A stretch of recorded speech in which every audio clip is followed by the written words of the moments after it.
আসসালামু আলাইকুম। আমি হাবিব। আপনাদের স্বাগতম জানাচ্ছি আমার চ্যানেলে।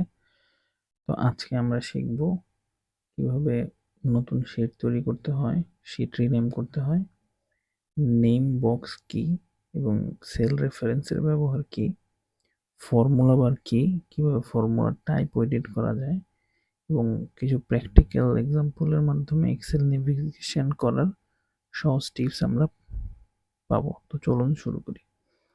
তো এটা আমাদের এই কোর্সের রেগুলার যে প্র্যাকটিস শিটটা আছে আমি তা ওপেন করলাম। প্রথমে আমি দেখব কিভাবে শিট কি এবং শিট কিভাবে তৈরি করা যায়। তো এক্সেল যেহেতু স্প্রেডশিট আসলে ছড়ানো পাতা। তো আপনি একদম নিচে যদি আসি আমরা এক্সেলের, তো এখানে লেখা আছে শিট 1, তার মানে এটা একটা ছড়ানো পাতা এবং এটা 1 নম্বর পাতা। এবং আমি চাচ্ছি যে এই পাতার সাথে আমি অন্য একটা পাতা নিব। তো আমি এখানে ডান দিকে নিউ শিটে যদি লেফট বাটন ক্লিক করি, আমার নতুন একটা পাতা ওপেন হবে। তো আমি আগের পাতাতে যা লেখা ছিল তা কিন্তু এখানে লেখা নেই, কারণ এটা নতুন একটা পাতা। তো আমি যদি আগেরটাতে ফিরে যেতে চাই, শিট 1-এ এসে লেফট বাটন ক্লিক করলে এখানে চলে আসবে। তো এটা হচ্ছে শিট 1, মানে হচ্ছে আমাদের প্রথম পাতা, শিট 2 হচ্ছে দ্বিতীয় পাতা। এখন আমি শিট 1 বা শিট 2 এর জায়গায় আমি যদি লিখতে চাই যে শিট 1 আমি লিখতে চাই মার্কশিট, সো আমি দুইভাবে করতে পারি। এক হচ্ছে রাইট বাটন ক্লিক করে রিনেমে ক্লিক করলে এখানে টেক্সট সিলেক্ট হয়ে যাবে। এখানে আমি লিখলাম মার্কশিট,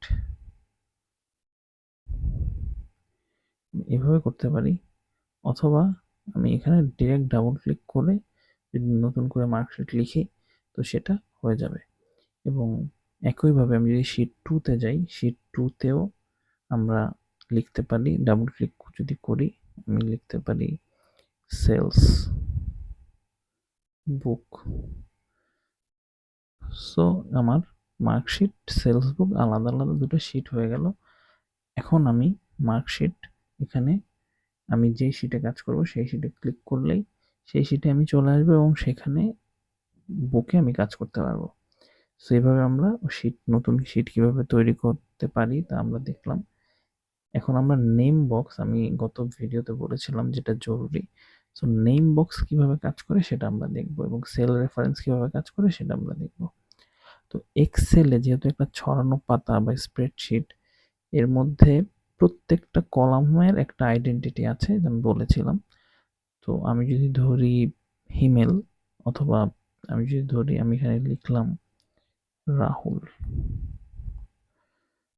লিখলে এখন রাহুলের এখানে শিট 1-এ আইডেন্টিটি হচ্ছে নেম বক্সে আমি যদি দেখি B10, অর্থাৎ বি কলামের 10 নাম্বার রো, তো B10।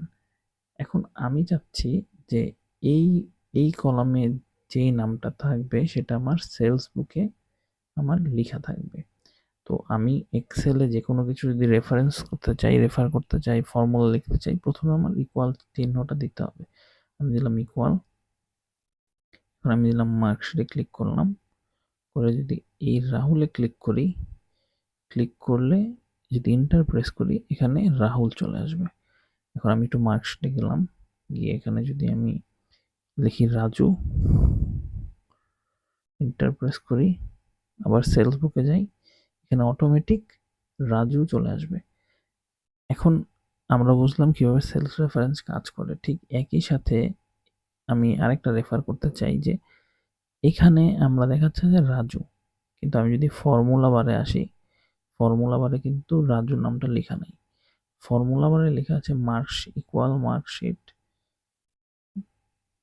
B10, অর্থাৎ মার্কশিট শিটের B10 যে ঘরে যা কিছু থাকবে, আমি এখানে যা কিছু লিখবো সেলস বুকের এই ঘরে ঠিক তাই আসবে। তার মানে সেলস বুকের E6 এই ঘরে আমরা রেফার করেছি B10 ঘরকে। অর্থাৎ এখানে যদি আমি লিখি, যদি কোনো সংখ্যা লিখি 1 2 3 4, এন্টার প্রেস করি, এখানেও সেম একটা ক্লোন ওই ডেটাকেই রেফার করবে তারা। তো এইভাবে আমরা সেলফ রেফারেন্স কাজে লাগাতে পারি। তো আমরা দেখলাম, এখন আমরা প্র্যাকটিক্যাল এক্সাম্পল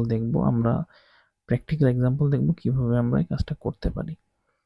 তো এখানে যেহেতু মার্কশিট আছে, তো আমি দেখতে চাচ্ছি যে এই ঘরে আমি যদি আবার এখানে রাহুল লিখি, তো এই ঘরে যে নামটা থাকবে আমি সেইটা এখানে ফার্স্টে আবার নতুন করে রেফার যদি করি, কল দিয়ে রাহুল দেই, এখানে দেই, এবং আমি চাচ্ছি যে এই একইভাবে এটার উপরে ওই এখানে যা আছে, অর্থাৎ আবির আছে, রাহুলের উপরে জহুরুল আছে, আমি যদি সেটা চাই, আমি যদি এখানে ক্লিক করে যদি উপরে ক্লিক করি, তাহলে অটোমেটিক জহুরুল, এবং আমি যত উপরে যাব ওইখানে যা কিছু আছে সে এখানে ওই রেফার করতে করতে উপরে চলে যাবে। সো এটা দুইটা শিটের মধ্যে হতে পারে। আমি আবার যদি মার্কশিটে যাই, মার্কশিটে যদি ইকুয়াল দিই, এটা মার্কশিটের মধ্যে উইদিন এই শিটের মধ্যেও সেটা হতে পারে। আমি যদি এখানে দিই 1, যদি রেফার করি, সো এখানে 1 আসবে।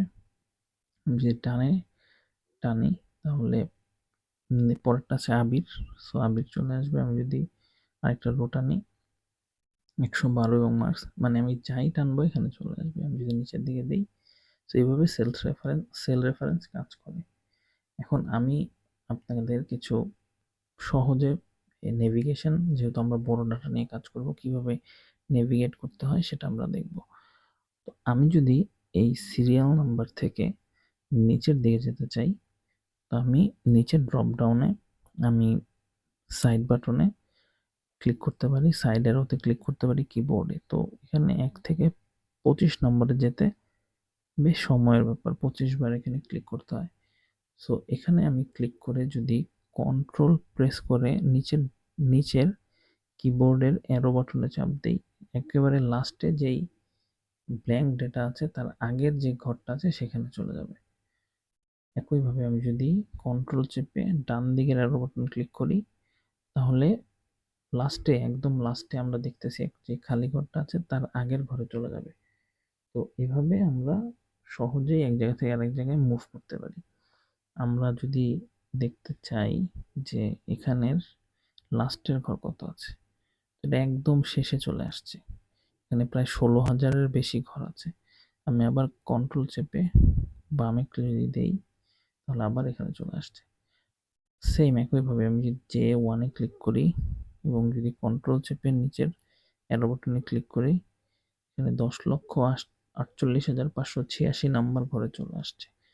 তো এইভাবে আমরা খুব সহজেই কাজটা করতে পারি। তো আজকে আমরা যা শিখলাম তা আমি খুব শর্টে আবার বলি। কিভাবে নতুন শিট তৈরি করতে হয়, শিটের রিনেম করতে হয়, নেম বক্সের ব্যবহার, সেল রেফারেন্সের ব্যবহার আমরা দেখেছি এখানে। এরপর ফর্মুলা বার কি, ফর্মুলা বারে ফর্মুলা কিভাবে টাইপ করতে হয় আমরা তা দেখেছি, এবং প্র্যাকটিক্যাল এক্সাম্পল আমরা দেখেছি। সো আমি চেষ্টা করেছি সহজে আপনাদেরকে ব্যাপারগুলো বোঝাতে। যারা নতুন তারা আমার এখানে সাবস্ক্রাইব করবেন, বন্ধুদের সাথে শেয়ার করবেন। আসসালামু আলাইকুম।